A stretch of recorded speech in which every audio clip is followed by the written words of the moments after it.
log into 2x minus 9 log 3x plus 5 log 2.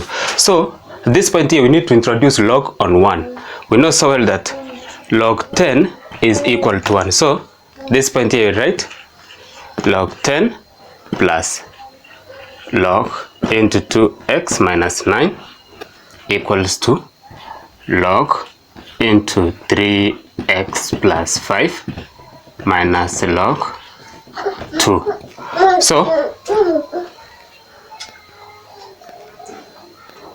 because of the addition on this side here, addition here it means multiplication. It will be log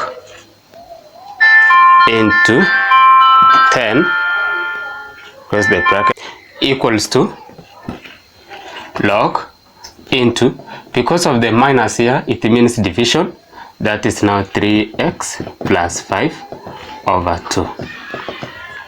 So this is going to be log into 10 times this one, that is 20x minus 90 equals to log into 3x plus 5 over 2.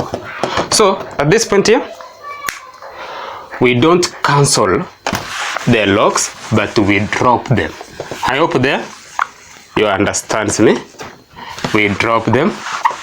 We don't cancel x, but we drop them.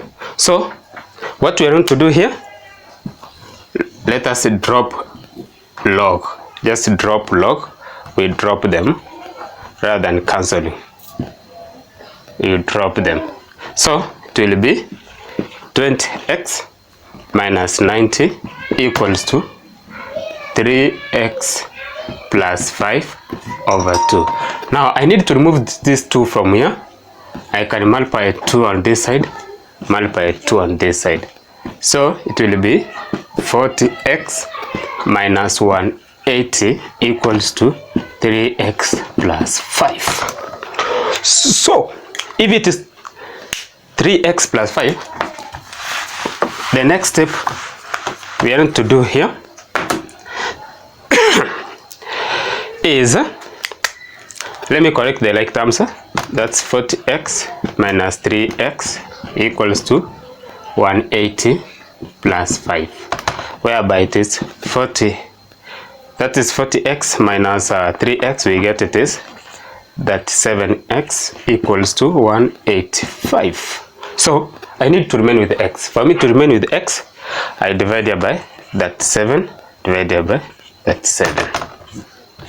So x equals to, take my calculator, that is 185 divided by that 7 to save time, that is equals to 5. So the value at this point here, after solving this equation everything, you realize that x is equal to 5. Thank you for listening.